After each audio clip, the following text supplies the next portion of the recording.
again, did I make the wrong decision? Maybe I should have just been this, because this is an easier life. So I heard someone say one time, do you want an easy life or a life of fulfillment? So, so I feel like I chose the fulfillment side of things, and maybe the much harder path. And, it's going to be hard, like to the listeners out there, it's like anything worth doing is hard as hell. And it's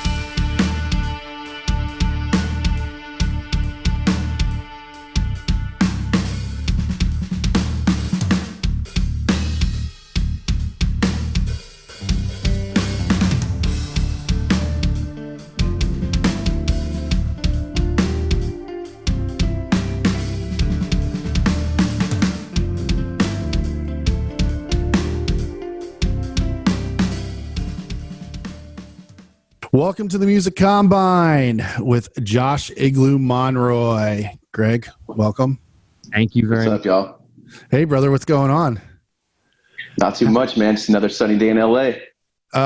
Well, we have a lot of those. Yeah, were you woken up this morning at 4:30 by the lovely seismic event we had in the San Fernando Valley? The 4.5 earthquake. It got downgraded to 4.2, man. 4.2. Oh, okay. Slight 4.2. I mean, you're closer to Pacoima than I am in Van Nuys, so yeah, man. I was holding on for dear life. Same here, dude. I woke up and was just like, "What the fuck is that?" Yeah. Really, really fun times. I mean, I feel like the last time we had a really big quake was that 7.3, and it was in July as well last year. Yeah. So good times. But it's been a minute. Yeah. Yeah, it's been a minute since I've seen you. Obviously, we had the R&B crew on, Eric and all that, in one of our first 4 episodes, and it's so great to have you here, man. Thank you. Thanks for having me. I've been looking forward to this because I know how hard you work. 1, 2 is what you bring as far as education as well, which we'll touch on a little bit later in the show. As a music professional, and also the many hats you wear. I've always wanted to ask you certain questions. And I mean, first off, let's talk about where you came from. Before we started this off, you said you've been in LA for 10 years, but I know you were in Atlanta before and stuff, and that's kind of where you cut your teeth as an engineer and producer, right? Yeah, that's right. I started, excuse me. I had an internship at a place called Tree Sound. Oh, wow. It's kind of a legendary place in Georgia. And, everyone from Outkast to Elton John is recorded there and, makes it their home. Paul Diaz is the owner, really, really great guy. But gave me my start. I met Ludacris there. And after about, a year and a half there, Luda hired me on to be his personal engineer and, toured the country and the world with him. And, wow. Being his engineer and learning, the ins and outs of hip hop. But at the same time, I learned so much. I worked with Swan, who was, the Smashing Pumpkins, a Billy Corgan side project in the early 2000s. I worked with them and, the Strokes. So I had a lot of Atlanta was a great melting pot of music. You got a lot of rock. Over. You're like Swan and the Strokes. And you just the Strokes. I mean, well, it's funny. What I love about Atlanta, I got to work with one of the favorite music sons of Atlanta, which was Butch Walker when I was working at my music publishing. And it was right around the time his solo record For Letters came out, and he was literally in between 2 days of meetings in LA, and he was flying out to go open for Avril Lavigne in Japan. So I got this amazing experience to work with him once, man. And I mean, was it in Atlanta or? No, it was here in LA. Oh, okay. Gotcha. He still had Ruby Red in Atlanta at that time. He hadn't made the jump out here yet. Yeah. And just Atlanta's so rich. And I've always felt when on tour, when I was touring Marcy Playground, I remember we recorded a bunch of stuff. I feel like that's the city that kind of people sleep on musically, but really you shouldn't, because when you're on tour and you need a recording studio, you got a day or 2 off. You go to Atlanta, you got so many great things that come from that melting pot. Yeah, man. I mean, in the 90s, you had, Brendan O'Brien and Southern Tracks and all of, from Rage Against the Machine and Pearl Jam. It was all done there. Stone Temple Pilots. I mean, pretty much it's crazy. A lot of the 90s grunge scene was actually recording in Atlanta. Yeah. So Totally. with Brendan O'Brien, you know, so I know they were working, you know, out of Seattle as well, but, you know, no diss or slight to, you know, those guys up there doing their thing. It's, but yeah, it just happened. It's just like, people don't really think of it as a rock town, but it really is actually. Yeah. And, so I was fortunate enough to have that blend of like some of the best hip hop producers in the world at the time, from like Manny Fresh and David Banner, to like, you know, to working alongside David Bottrell, who produced, you know, Peter Gabriel and, you know, Mudsmack. I mean, Godsmack, excuse me, Mudsmack, Godsmack, Mudvayne. We should start a duo cover band of Mudsmack, which is Godsmack and Mudvayne mashups. I mean, Godvayne too, man. I mean, Godvayne's kind of dope. I don't, you know, let's not forget about that. Let's not forget about them either. But yeah, I mean, David did a bunch of stuff, man. And he taught me so much of just like how. Did you work with him on the Flaw record? I did. Yeah. Yep. Letters, or what's the Flaw record called? Through the Eyes, through the Eyes. Yeah. Through the Eyes, I think. Yeah. Yep. Yeah. That sounds right. I mean, it's a long time ago. Yeah. 2003 or something. That's when he was doing a lot of metal, because he also mixed our friends in the band Nothing Face. No. David Bottrell did, but Bottrell did it with Josh Bottrell did it with Josh Wilbur, Sound on Sound. Okay. But yeah, man, Dave's badass, man. Actually, he gave me my first bite of sushi, bro. Like he was like, "What, you never had sushi?" He took me to my first sushi bar and hung out and got me drunk, and it was awesome, man. He's a great dude. Still keep in touch with him after 17 years, you know. Yeah. So you did go the traditional route of going to school. You actually just went to a studio, started learning, and just under the wing of your those mentors? Well, I actually did go to school, so I guess I skipped over my education. You know, I don't want to give Full Sail a shout out necessarily, but I did go to Full Sail. I know the feel on that one. But you know, we're alum, so yeah, I totally. Okay, that's right. I went as well, so. And you know how it is, man. I mean, it's cool. It gave me it started me on my path, but beyond that, like, you know, yeah, I did everything, you know, I just hustled and got my internship, and just even getting that was so, you know, competitive. And, you know, I think that whole world has kind of been lost in today's new production style of home studios. And your boy, talking about that last time when we interviewed Eric, big topic of conversation that there was, you know, that working your way up and like having that experience. Now people feel more entitled because they work at home and they think that they could do everything, and then have, you know, just comment on everything that they're listening to, and instead of just that ethical, don't be a dick, stay out of the way, watch, you know, that those guidelines that you don't really know about if you're not doing that internship. Man. And then the fact of like, it's no problem. The way you actually take it more seriously that way, because it's not just so easy to become what you want to be. You have to actually work for it and work your way up the ladder, and that way just has kind of been lost. So I agree. Yeah, we do. It's it's so interesting, because the thing is, I've always told you, and I've always told Eric, I said the one reason I always send clients to you guys is because you do it the right way. Yeah, appreciate it. There's a high standard that's always been held inside Studio 10.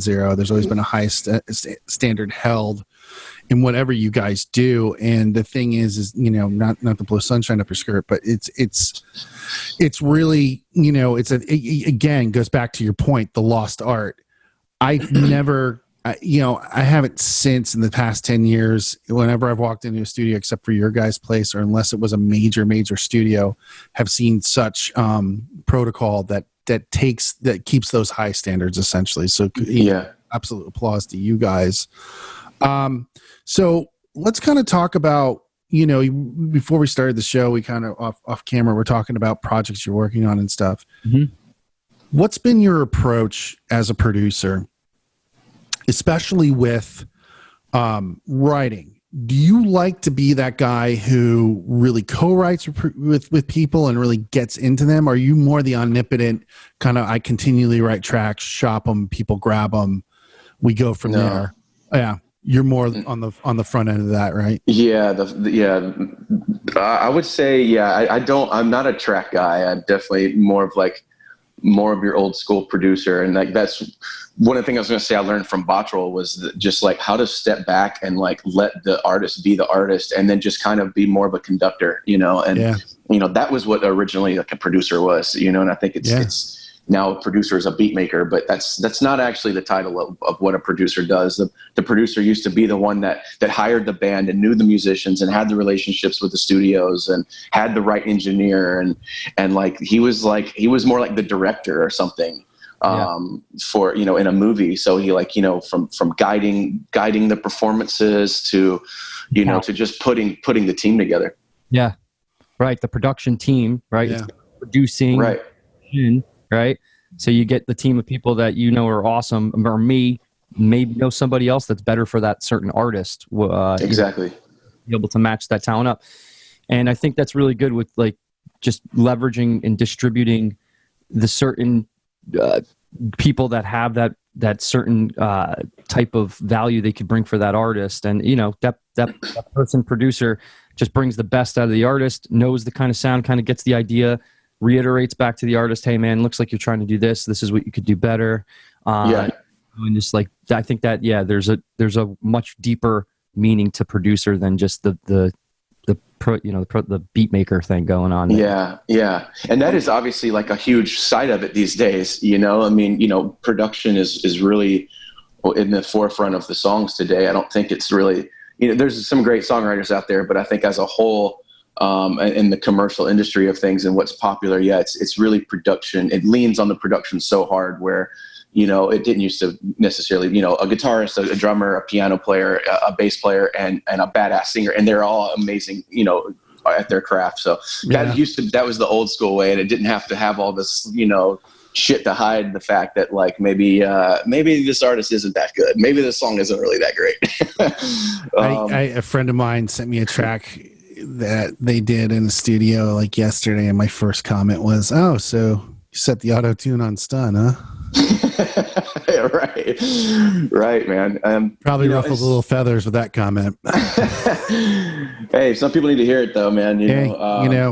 Like you and I think come from the same school on this. It's like, I'll just give a little example. Like recently, I've been, you know, obviously, and I've sent you some of the stuff. Like I've been working on new tunes, and you know, there's been a lot of room to grow there, like as far as my bass playing goes and stuff like that. And, you know, I got really frustrated, you know, but I worked at it. And I really find that, like, you know, like you said, like the old school producer that you are, you got to work through it, right? You know, man. Point, you know, and like get just, it to the point where it's right. Totally. And, you know, you recognizing those weaknesses too, and just making those strengths. You know, if you realize your bass playing wasn't up to par, it's like you got to work on it and practice. And then, you know, 2 weeks later, it's like you're doing shit that you weren't doing before. And, dude. It's like now it's like I can put tracks together so much quicker because of it.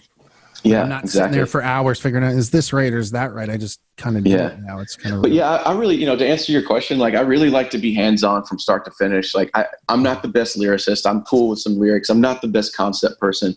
You know, I pull in, you know, I pull from my teams, and, you know, I have people for each kind of project and each kind of flavor, because I do a lot of different genres, and, you know, from hip hop and R&B to, you know, very, you know, top 40 pop and indie alternative stuff, band stuff, metal. So I really like to dabble, just like whatever is inspiring to me. But I like to be start to finish. I'm not just like, okay, here's your piece of music, now go away and come back to me when you have the song written. It's like, I want to hear the melodies. I want to hear how the transitions into each, you know, part of the song. And then I want to push the lyricist, if I'm working with a lyricist, or the artist, if they're solely writing their lyrics, to, you know, okay, well, these lyrics could be better, if, you know. And I don't really, I don't want to interject too quickly in those situations. I really like to let the ideas fully develop and then put it on record. And then if it's, you know, listen back to it. And if it doesn't sound right, then that's my opportunity. And I feel like I had to kind of learn that with experience, and not interject too quickly, because you can really throw people off their vibe if you're, you know, they're trying to write a song, you're making the track, and you're constantly, oh wait, what about that? You know, it's just like, just let them do their job. Yeah. It just gets too confusing. And you probably wouldn't even decide to work with that artist if you had to do so much more than they actually would bring to the table. Otherwise, maybe they're not ready at that point, right? So, like, definitely.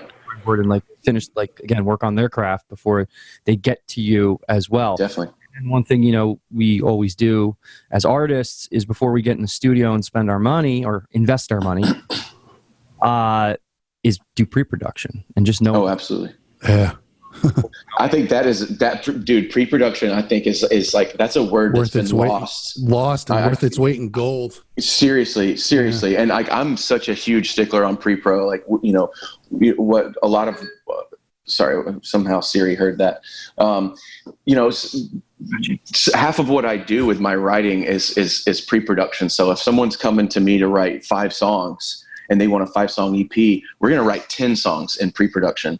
And you know, and really build out the catalog. So that gives us so much opportunity to actually like, okay, we can experiment here. We can kind of maybe get off track even. And then, but you know, what happens is a lot of times is it opens the door to something that you never thought that could work for the project. And it might not be the song that goes on the EP, but I always find that when writing more songs than you need for a project, it just opens up new pathways and new areas of creativity that you didn't hear before. You get better at it. It gets easier. So yeah, like for myself, I had to write, like when we were showcasing for a record label, we had to write 30 songs. Right. And I'm like, but I like every single song that we have. And these 12 songs are great. And like, the guy was just like, just write as many songs as you can without having to force yourself. And we'll see where the chips land. And then every song that I liked, you know, they liked the songs that I didn't like, and it was like, okay, well, I'm glad I wrote those songs too, because that's like the Sex and Candy dilemma. When I was working for Marcy Playground, it was right at the time when Sex and Candy hit, and there was always the big argument with Gary Gersh that they didn't want Sex and Candy as the first single. They wanted Poppies, which never became a single. Right. It's funny how that one works, because that could have that was that little tweak that would have either made them great or hero or zero. You know. Yeah. Right. You know. So that's pretty interesting. So touching on that, you know, let's talk about, you know, these different ventures, these different hats you wear. I know you and Eric. Is it you started Red Umbrella? Eric's on the label, but you guys are really partners in it, right? Yeah, that's pretty accurate. Yeah.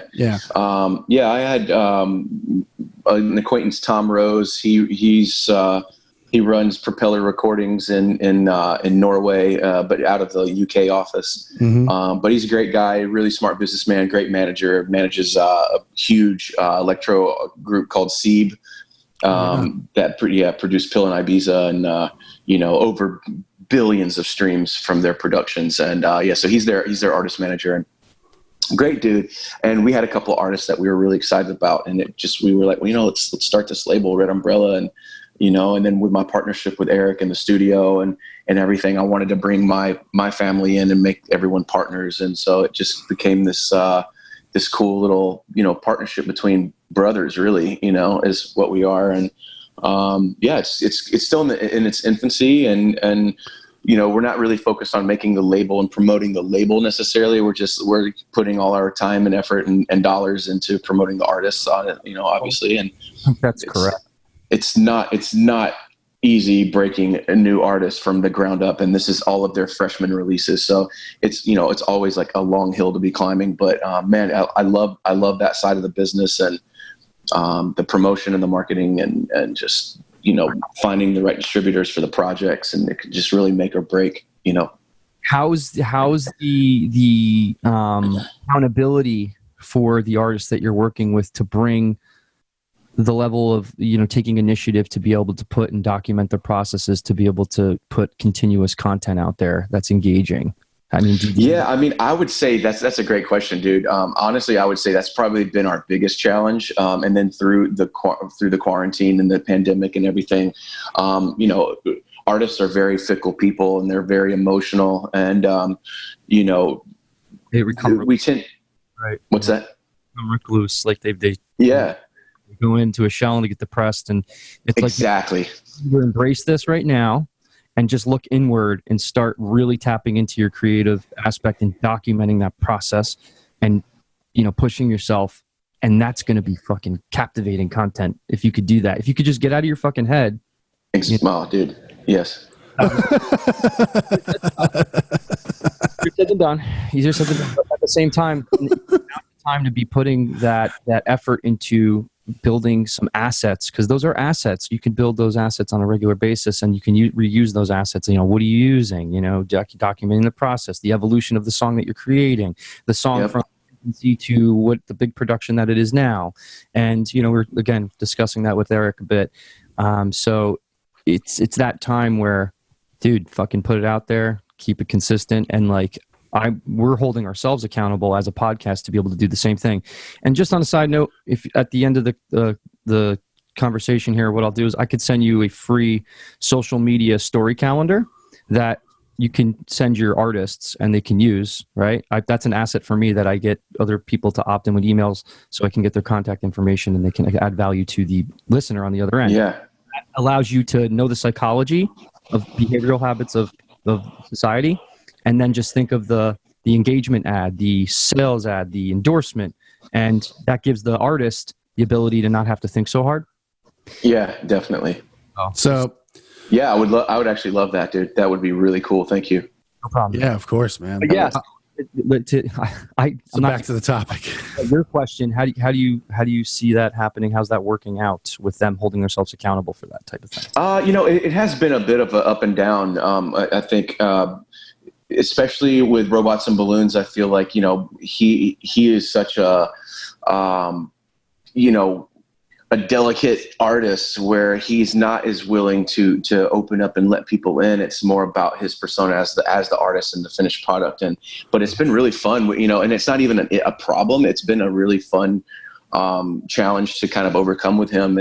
And so our thing was, we just started reducing all of his songs to piano, because we're stuck in quarantine for, in LA for like 7-8 weeks or however long it was.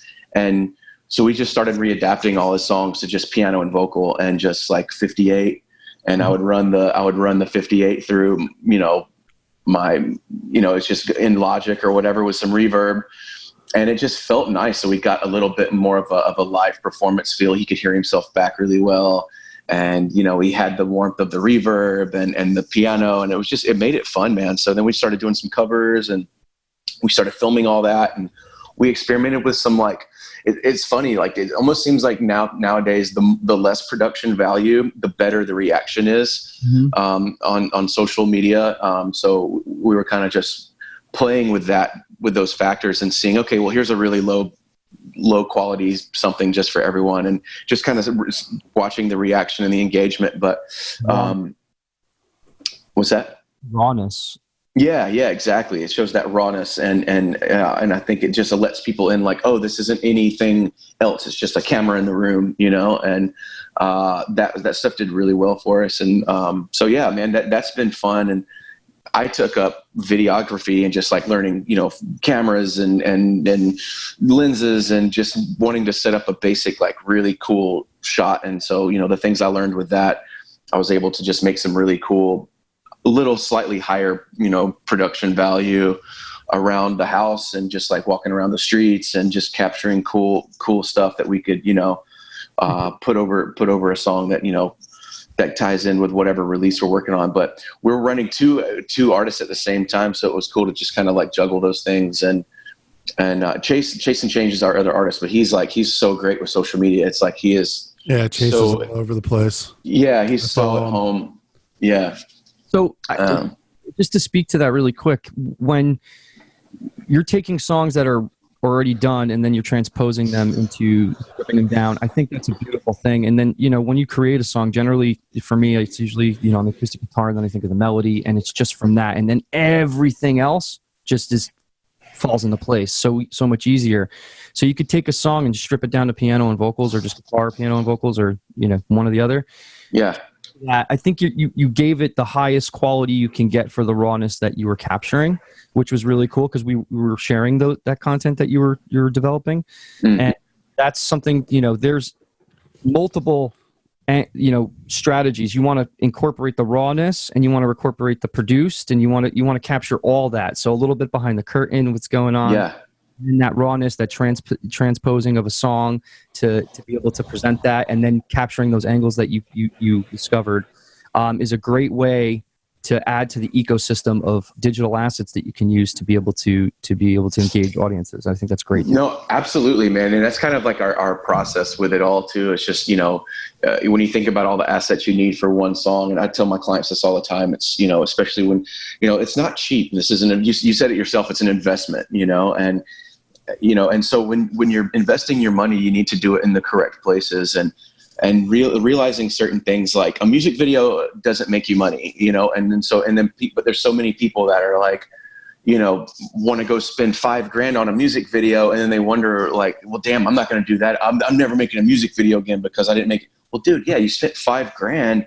You gotta, you're doing all this grandiose shit. Just think of a more simple idea, capture it in a more raw, simplistic way. That's like, for instance, like Sieb, I'll share this, this is a Tom Rose story with Sieb, but Sieb spent, a lot of money on a video, tens of thousands of dollars on a video.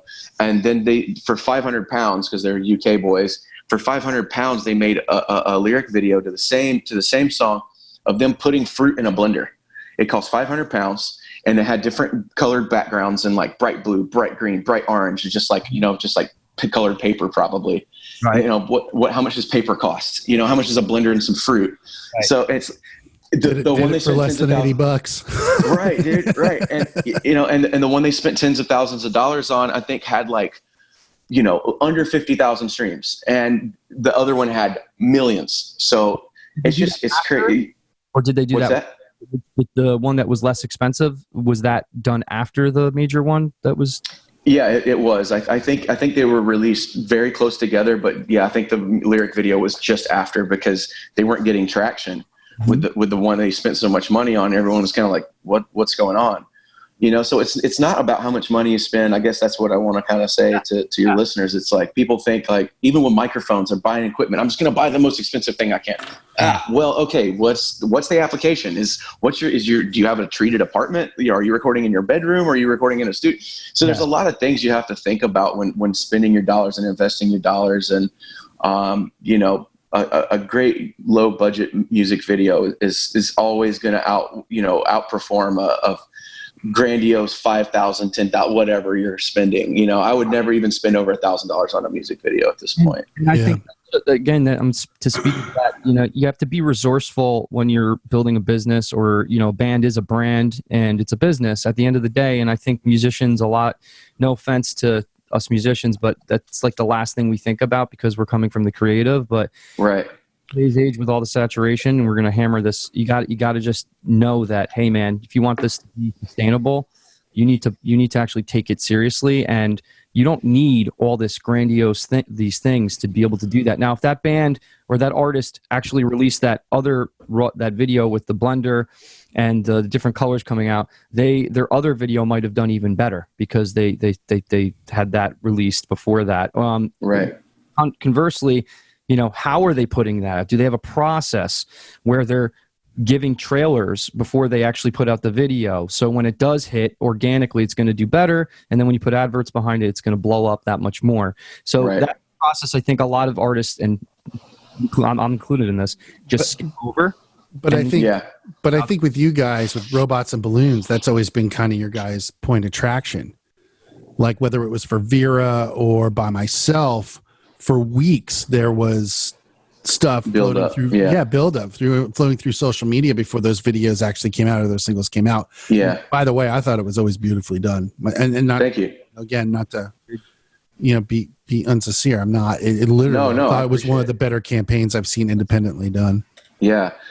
Thank you. Yeah, man. And, that gets back to, it's just like, creating, you have so many assets that you need. And, I really try to get across to my clients, like, look, it's not just about you coming to me and making a great song. We can do that until the cows come home, all day, all night, forever. That's the fun part.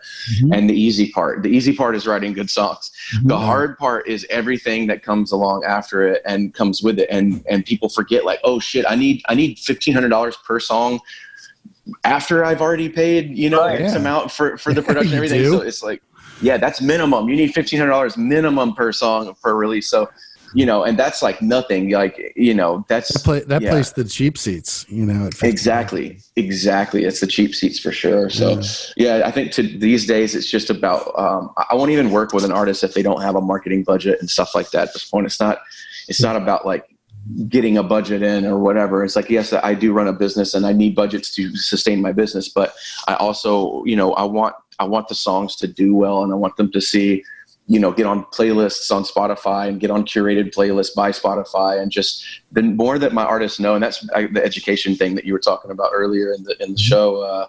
I like to educate my artists so that they have the same information and knowledge that I have. And then if we're both like working these, it's the system. And if you know the system, then you can manipulate the system. And if we're both manipulating the system, we have a better chance of gaining traction and blowing up an artist, because a lot of the work I do now is actually, freshman, sophomore releases. So I really love artist development and finding a new sound and a new artist, and putting my resources and everything behind that, and helping that to blossom into something bigger, into something sustainable.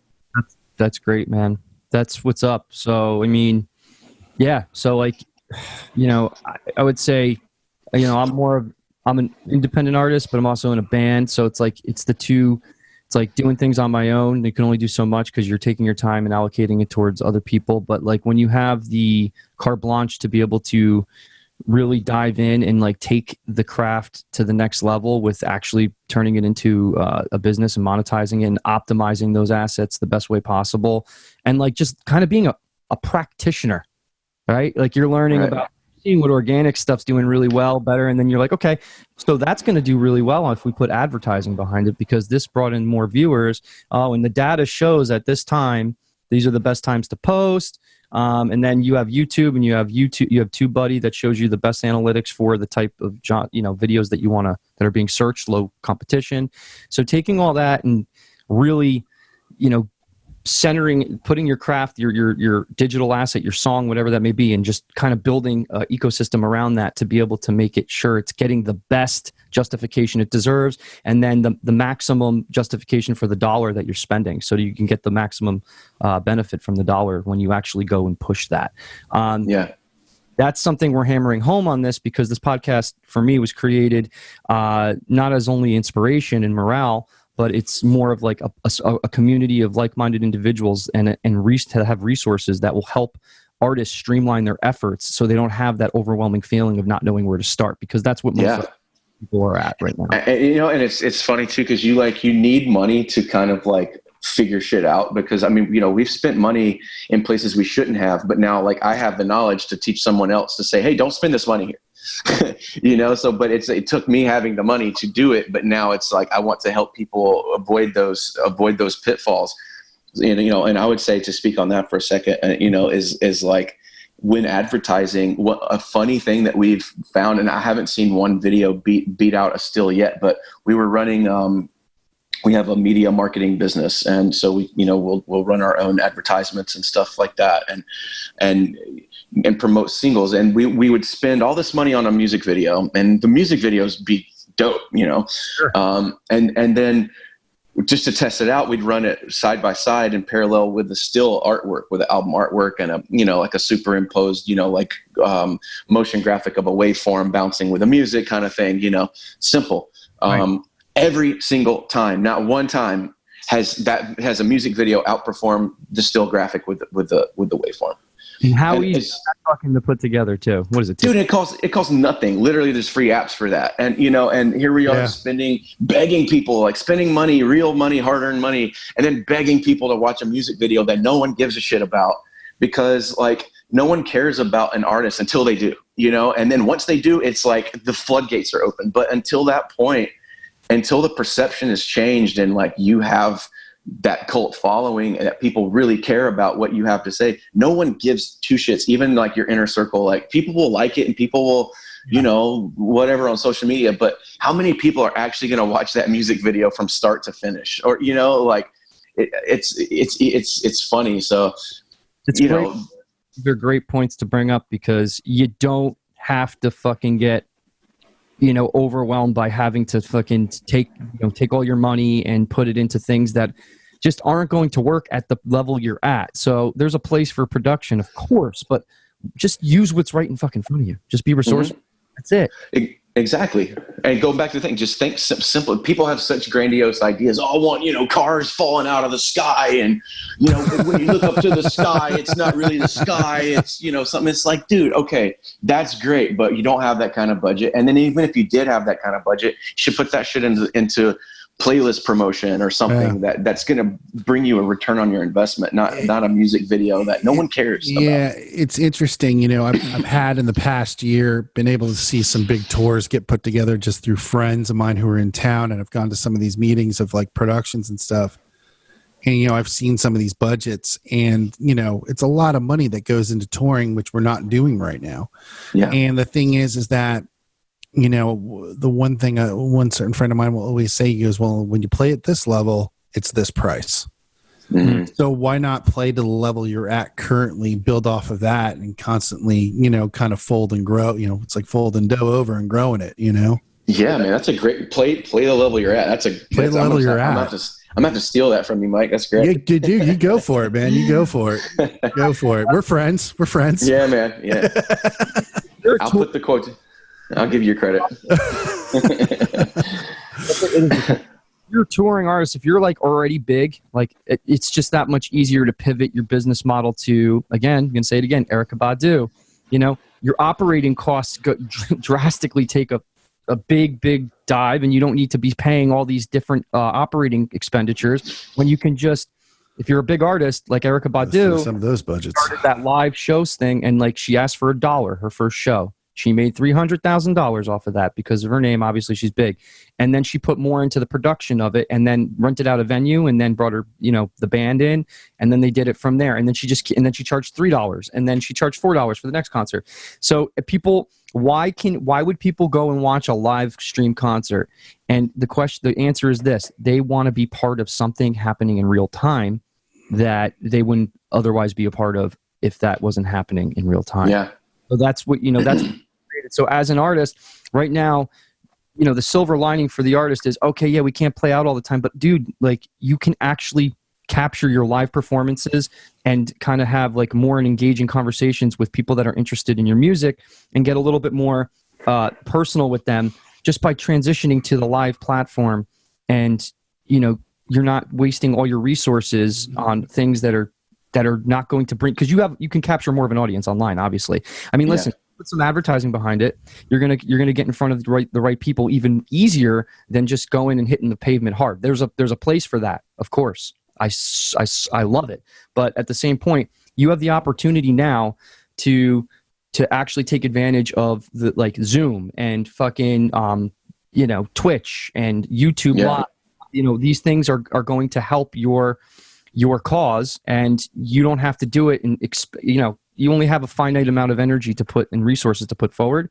Now you have the ability to do that, and that's where this is going right now, because nobody's going to be playing out. That's obvious, right? Yeah. You agree on that? So what do you got? R.I.P. to Satellite LA, man. I mean, that's like, wow, that's hurtful. They closed their doors indefinitely, and it really, to touch on that for a second, if you really look at the past 5-6 years in Los Angeles, House of Blues gone. Mm-hmm. Rumors of Viper Room about to shut it down. Troubadour about to shut it down. Wow. It literally is the sign of the times almost, but I think at the same time, you're only going to be able to do package tours maybe moving forward. I asked a friend of ours last night about a certain really large band, and I said, I saw one of the members had put out a solo project. And I said, why aren't they not doing something for their other thing? And the friend of mine told me, he goes, because they can't do anything unless it's as big as an arena now. There's no way they could do anything smaller, ever. Not worth their time. Not worth their time, not worth their money, not worth the logistics, all that stuff. It just doesn't work out.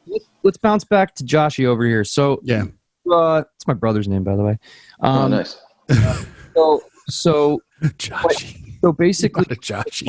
live playing, if that's not happening, What's your kind of contingency? What are you thinking about, like to push your artists to?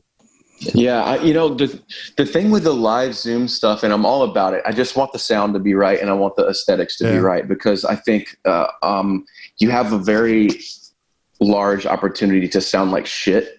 Oh, yeah.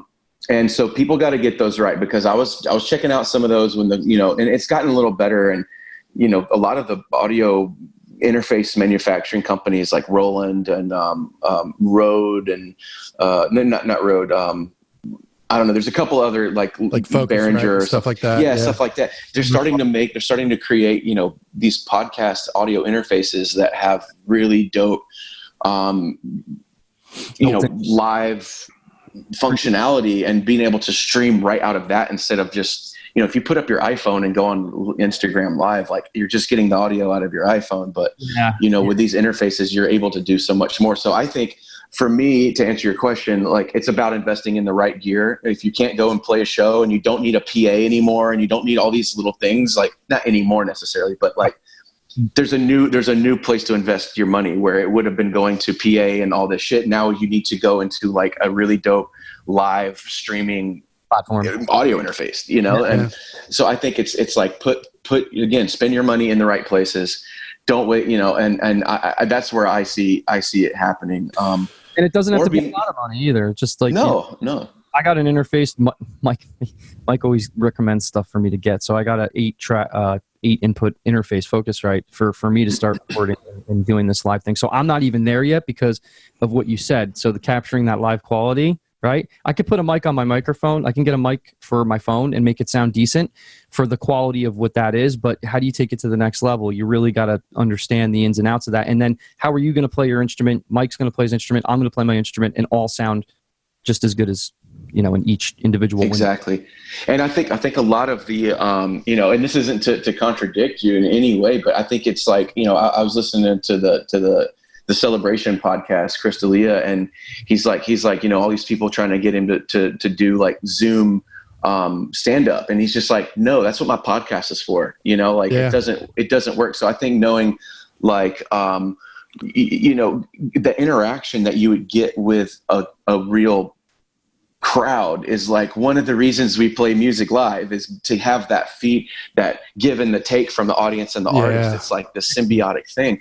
And I think practicing without that, it's just getting your chops together so that you're prepared to go live and do those things. But I totally agree with you. Like, the opportunities are great, but we just have to kind of change our thinking a slightly, Let's go to this too really quick. So you just said something very good.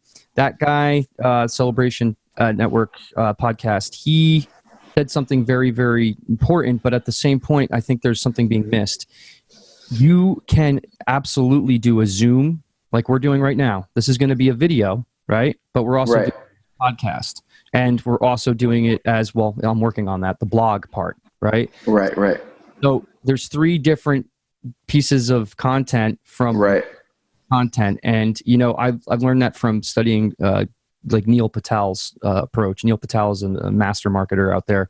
The bald little Indian guy, he's fucking amazing. But like he says it, he's like, dude, just film the podcast, put that out. You have a Zoom, you have a video, you have a YouTube video, now you have your podcast, and now you have a blog. And now you can work with that, and you can repurpose it any way you want. So to speak to the podcast, they can listen to them, but they can also watch them as well, because have options out there. So people you make decisions for them. It's like, oh, you don't prefer to listen? Okay, watch it. Here's the audio. Yeah, exactly. Yeah, that's so great. I do know that guy, and I love how he talks about just like taking one piece of content and making so many tiny pieces of content and that's where we get a lot of our marketing and strategy from. And our buildups that Mike was talking about is just, using little pieces of one content, and then that's a whole week's worth of promo. And no one sees the same thing twice, and then you launch with the larger piece, and then now we can do the acoustic version of that song. All right, cool. And then the process just starts all over again. And that's kind of what we do. It's just one asset, okay, one song, all right, and work outwards, just like you said. Like, these are all of the other assets, the supporting assets that we need. I've always thought about it. Go ahead. Bake your noodle with this. Do you guys like, so what we have been doing, and it's been making my life a lot easier. Now the learning curve was annoying, but like we use an app called AppHi, AppHi, and it's been a fucking godsend because I could plan out my content and I can automatize it and I could change it in real time, and it adjusts to each whatever sizes need to be for stories versus a post on Instagram versus a post on Facebook, et cetera, et cetera. And that allowed me to really kind of, I was stressed out like doing this. And then like I started planning it a week in advance. And now it's like it's starting to come out in a month. So I'm getting like an omni of where we're going and what episode and what I could plan around that episode. It just makes it so much easier, man. And it's taking that strategy we're talking about to the next level, and automatizing that is an amazing thing. And then capturing, other people's contact information is vital. So that's the next step we're working on, to be able to kind of put out a light campaign about whether it's music or the art, the podcast. People opt into that. Now we have now they're on a list. Now we can market to them on a regular basis about the products that we use to develop this podcast, as well as products that will help the individual artists that I use myself. So I'm living proof that, hey, listen, the products that I use, they're going to help you streamline your efforts as an artist to be able to stop feeling overwhelmed and not knowing where to start, and shiny object syndrome getting the best of you. So all that, I think very important as well with the... Yeah. With the way that things are changing, I mean, this is slightly off topic, but just like, it's not at the same time, but like, even my writing process, I just wrote 10 songs with a writer that had COVID. Like my writer caught COVID the week that we were supposed to be in the same room together. So he's here in LA. So he's at his place in LA. He was symptomless, by the way. But the artist is in Massachusetts. I'm here in the Valley. And, with a couple of pieces of key technology and software. So one thing I use is this app by this company called Audio Movers, called Listen To. It's a really, really awesome piece of gear. It's a plug-in. You can put it on any track, but I just place it on my master fader. It streams in near real time with lossless audio to anyone that has that link. Up to 40 clients can have that link. And so when I'm producing now, I can share, if you're in your home studio in wherever the fuck you are, America or the world, like if you're in a studio, you're in my studio essentially, because you're hearing exactly what I'm hearing the moment it's being created. And with, I use, another thing I use is TeamViewer. So it's it's a screen sharing, and all these are, TeamViewer's free. Audio Movers Listen To is it's like $100 a year or something, or like $4 a week if you want to pay for it weekly or whatever. But they have a lot of affordable payment options and stuff. But man, with TeamViewer, I'm literally like, I'll write the song and then I'll take over my client's computer in Massachusetts or in Atlanta or LA or wherever they are, and I can fully run a vocal production session, with Listen To and TeamViewer, and I'm writing the song, recording the song, doing my vocal production thing, and I'm better than the old school ISDN lines, man. Oh, exactly. That's what it's like. But it's when you had to pay thousands of dollars to be on two different. I used to work at a post house, and for SpongeBob SquarePants and a few other shows I worked on, literally we would have the voiceover talent in New York, and we would hit record here or there. It didn't matter because it went down the line. Pro Tools. Yeah, ISDN, man. We did that one time for The Simpsons. Worked on the Simpsons episode with Ludacris, and it was that is one of the best. You mean Ludacris? Yeah, Ludacris. It's one of the best episodes, man. Yep. Yeah, man, and we did a lot of that over ISDN and in the studio. I think it was Sterling Sound or something like that in Atlanta. Oh, in Atlanta. Yep. We were in Atlanta. But yeah, man, it was so expensive, and now it's just like boom, free software and a $4 link. It's like. But Josh, this platform right here allows you to do the same thing. Like Mike could take over my shit, and like if I can give him access to it. We've done it for video edits on Premiere and stuff like that. Yeah. I have checked out the Zoom, but it seems like TeamViewer, it just gives me a little more access. Let's check it out. It's you can send files in between it. So it's really helpful for certain things. But yeah, Zoom's great as well, especially for like teaching classes and stuff like that. Like, you can do a lot and have multiple people on. And I do teach some music business and music production as well. But we're gonna have to talk about that at some point, because I think there's a really good synergy between what you're doing and what we're doing. Developing the education platforms is a huge source of value for people like musicians. Like, let's just give us an example, artists that just don't know where to start. Whatever level they're at, it doesn't matter. There's a place to help them, right? Because you have the resources to be able to do that. But it's also a great revenue stream for somebody like yourself or us. I think that education thing is huge, and it's totally missing from like what we talked about yesterday. And it's a common thread we always kind of tap on. This is the fucking gurus that say, it's like, hey, get this new thing right now, and then you opt in and you get upsold, right? Constantly. Like, it's such a defeating thing. It just makes your experience as an artist, putting yourself out there, that much harder and that much more. That's much more. So to that point of education, let's talk about your experience with mentoring people in the industry. What's kind of your approach? Like, where did you start it? Why did you start it? What's kind of your mission with it? Yeah, man. Honestly, it happened, and not to get too deep in my own head, but after my grandfather passed away, I kind of realized, like, damn, man, all these things I talk about and think about doing, and most of it was like helping other people or like starting some kind of thing. It's like, I need to really like put my time into this. And I think so much of our time when we're first starting out is about ourselves and, how can I get myself to this next level, and at some point you reach a level in your career where you have to be like, okay, how do I help other people? And how do I make my team stronger? And because your team just, the better your team is, the better you are. And I think it takes a little while for some people to realize that, and myself included. But, I think once I had the resources and the assets, to do that and start helping people, we started a little nonprofit thing called Roses and Elephants in South Central LA. And we'd go down to this community center called the Big House LA.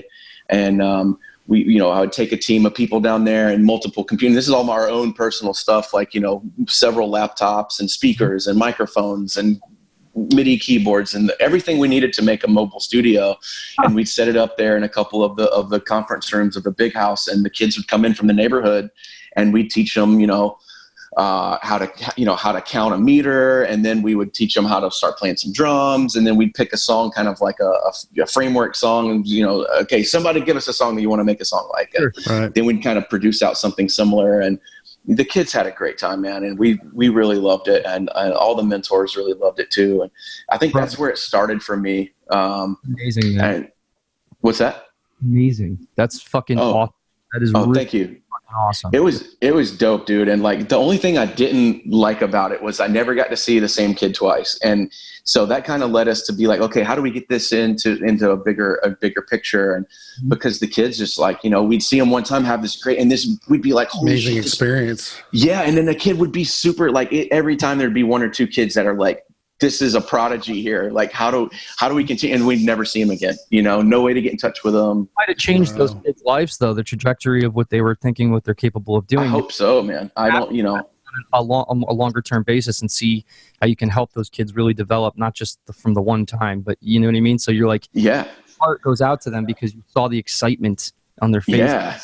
And then they're like, wow, I could do that. Holy shit. Okay. Yeah. And that's kind of what we wanted to do, is show them, like, my family was very poor from Central Georgia, like the farmers and shit, so I get it. And I wanted them to see that exact thing. Like, damn, I can really do this. Cause we might not, I might've been from the country and they might've been from, like, South Central Los Angeles, but the fundamentals are the same here, and what we have are the same. And I really hope that some of those kids, like, it made some trajectory change for them. And then we took that, and then we were actually in the LAUS, the Unified School District. Mm-hmm. So one of Chase was a mentor for an after school program We got him with the after school program with the Unified School District of Los Angeles. It was really cool.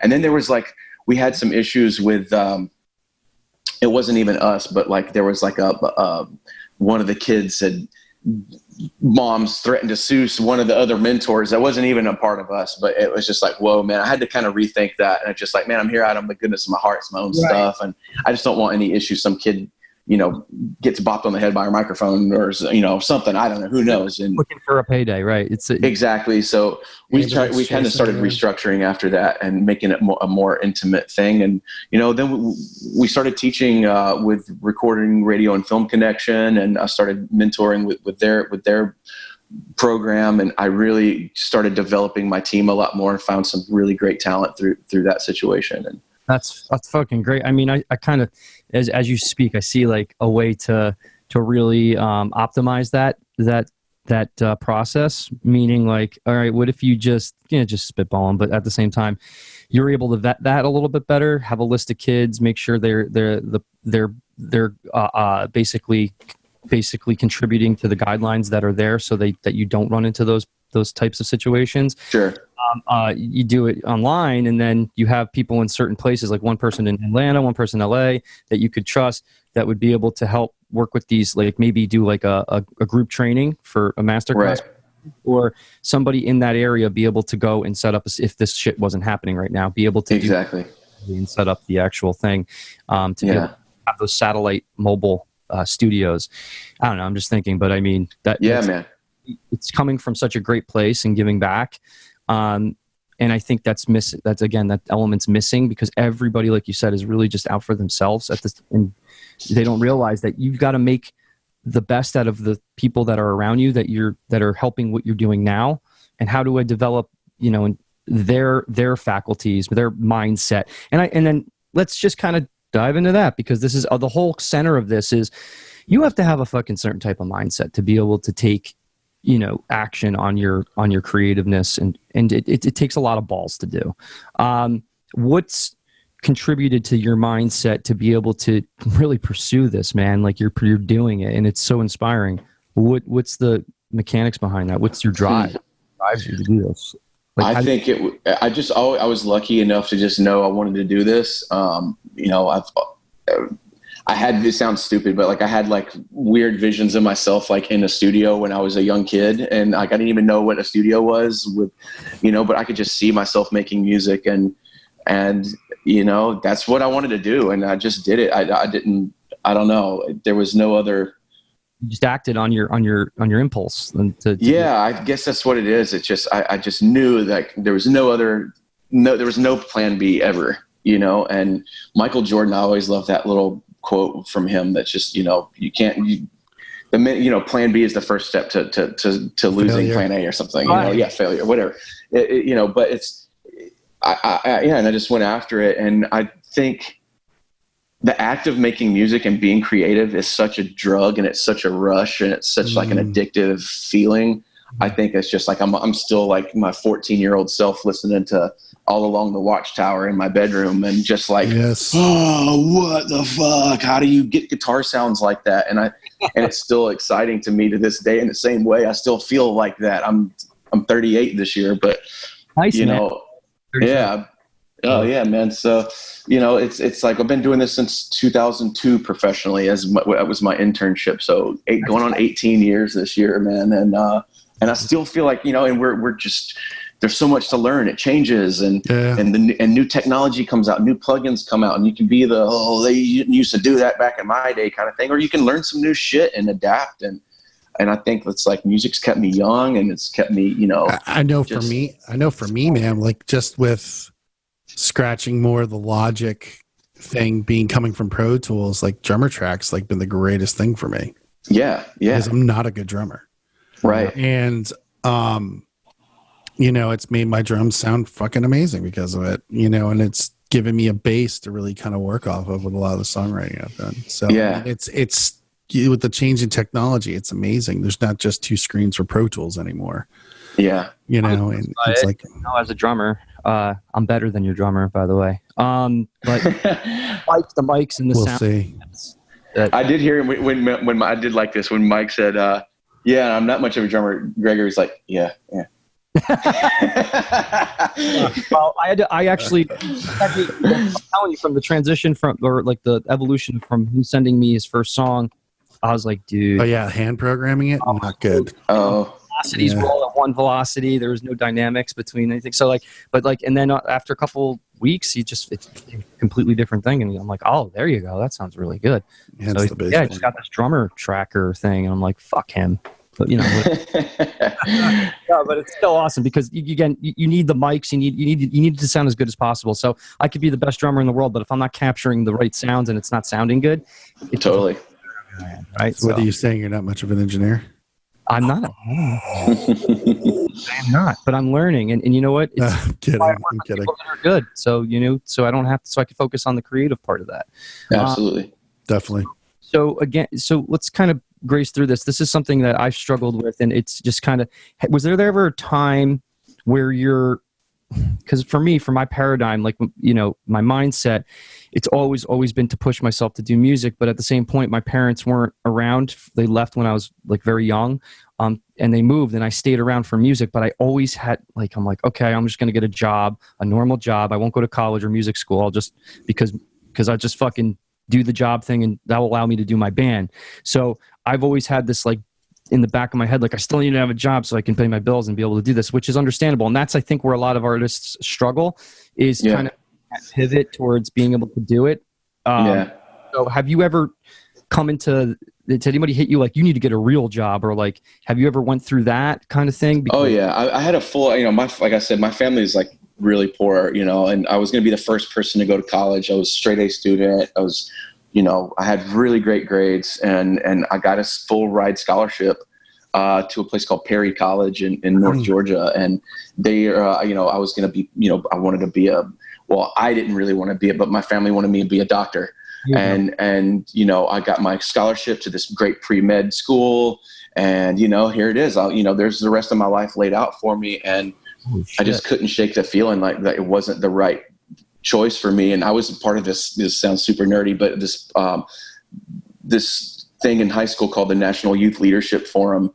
And like, I was dissecting humans at 17 years old. And, I was in Houston. I didn't even know this about you. This is amazing. Man. I wanted to hear, because that will fuck with your head, like in what course you're going to take in your life. Yeah. And, and I remember I was in this seminar, and I got a chance, like, this is how all about school I was, bro. Like my grandparents had saved up to send me to a trip, like a graduation trip for being such a good student or whatever. And I took the money and I went to the fucking National Youth Leadership Forum thing in Houston, Texas. And like went to, got to talk with like the people that broke the human genome, because a lot of the human genome was broke in Houston. At Baylor, and like a lot of the work was done. I think it was actually like the final pieces were decoded there, and it was like at MD Anderson or something like that, like one of those. Something. It's a network of universities out there that were working on it, but there's a couple of really big hospitals there, and so we're talking to like some of the biggest heart surgeons and DNA sequencers, and like this is like 2000, man. The year 2000, and so this is And I remember talking to one of the surgeons, and he was just like, just make sure you do this because you want to help people, and because you want to you're all about medicine, and not just because like someone told you to do this he's like, if there's something that you love, you should do what you love. And I was just like, oh, I love music. I want to make music. And I came home and was like, I'm going to Full Sail. Someone had told me about, like, I was like doing this painting gig, and had come back and didn't really know what I wanted to do. And the painter guy was like, oh, you should check out this. I never saw this guy ever again in my life. And he was like, oh yeah, you should check out this place called Full Sail. My buddy went down there, and I was like, Full Sail, that's a weird name. And then that was like literally just remember, it's because if Full Sail with a plane, it's the same thing. I don't really believe, by the way. Like when it was explained to me when I went down there, I was like, it really doesn't make sense. Does that? Yeah. I don't know.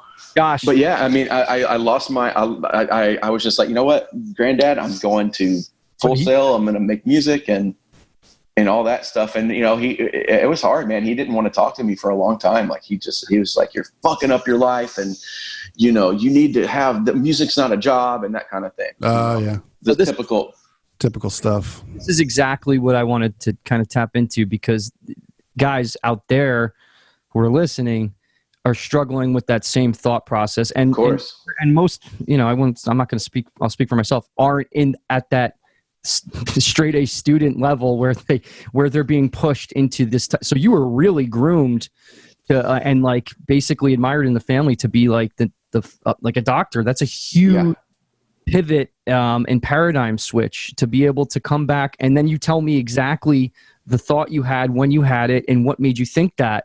Yeah. And what made you go to Full Sail. That's a fucking great story, man. So thanks, man. Yeah, dude. It's just fell into place for you. Right? It did. And just, I went and it was hard. And I know what my granddad was trying to say. He wanted a better life for me. He wanted me to have things that he didn't have. And he wanted me to, to not have to worry about financial situations. And you know what? Money is like, it ain't everything. And the happiness that I've had in the early years of getting my career together.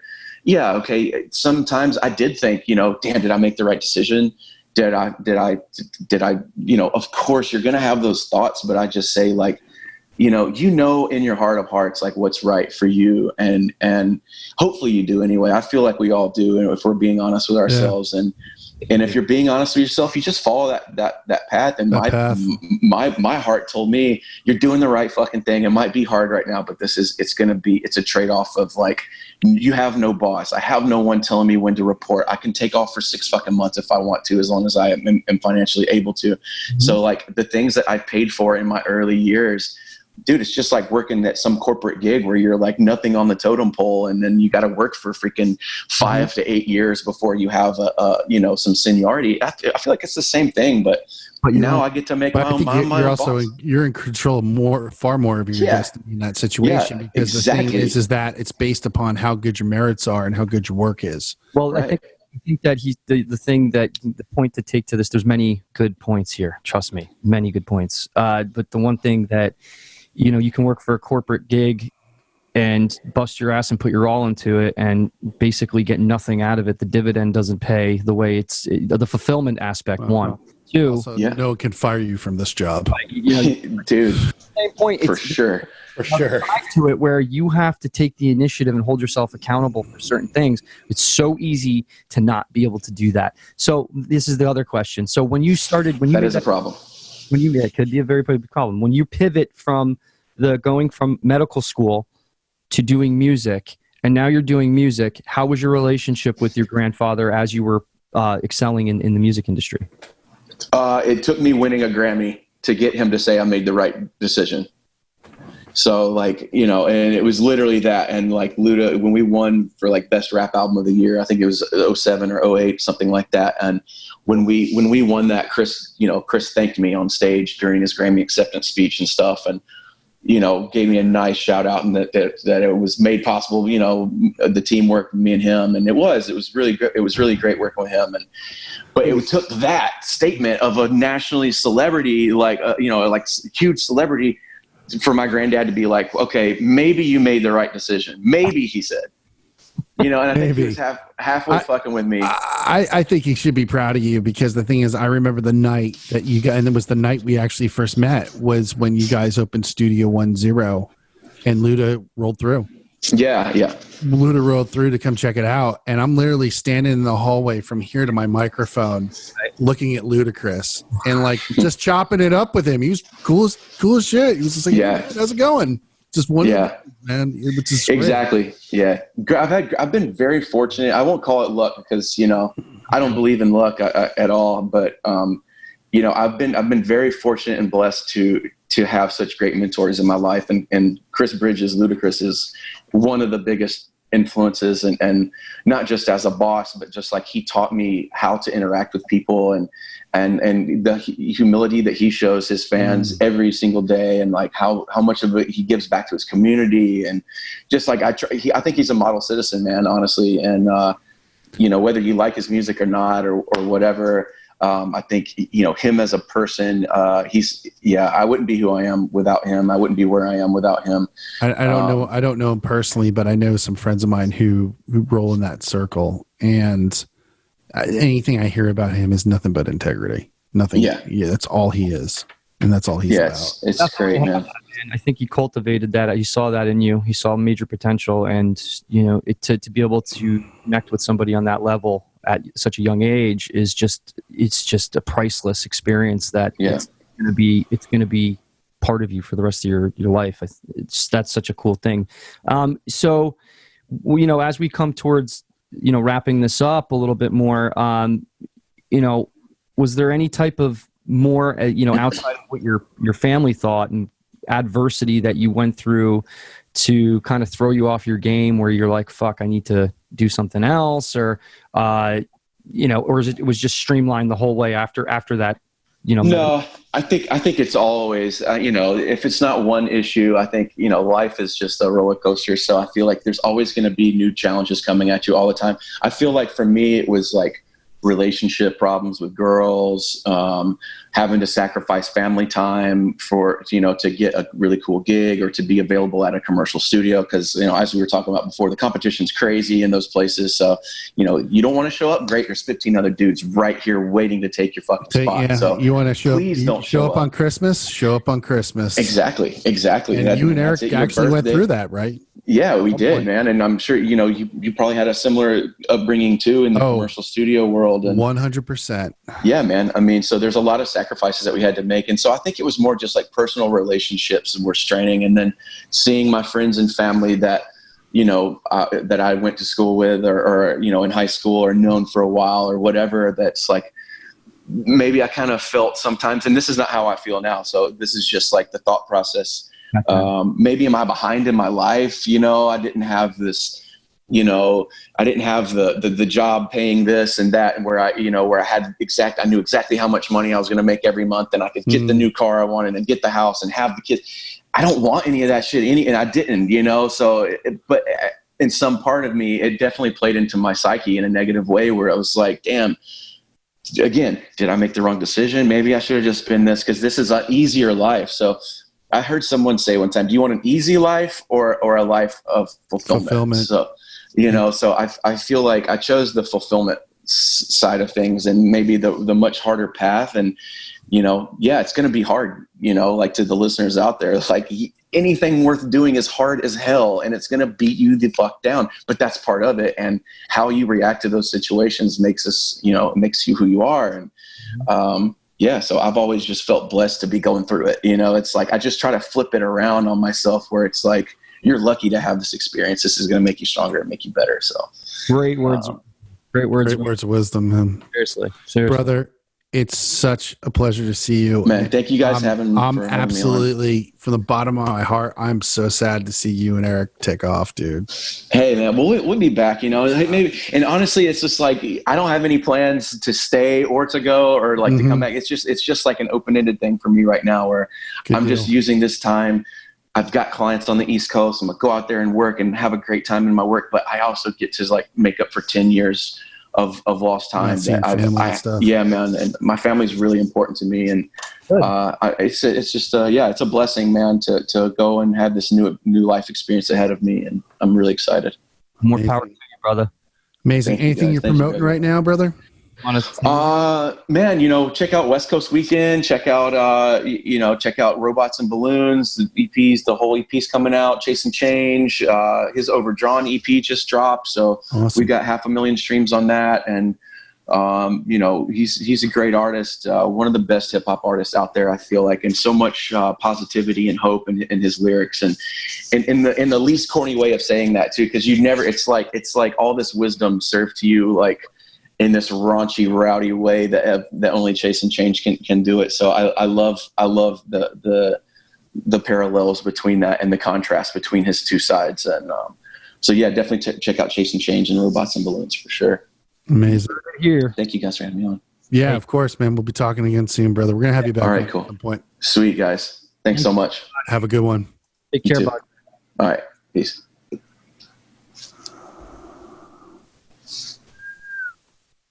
Boom. Cutting it close. Yeah, we are. So we're doing back-to-back interviews today, guys. So we're going to do this quick outro. That was an amazing interview. Josh has been a friend for a good 6-7 years of mine. And, same with Eric, his partner. And just, there's never been two hardworking, more high standard type dudes I've seen in LA doing what they do. There's not much to say about it. The one thing we will say is this, being that this has been a longer episode, we're going to cut the outro short today.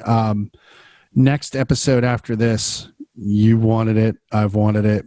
We're going to have Ben Weeks, Steel Panthers manager. He also has worked with Godsmack and Hoobastank.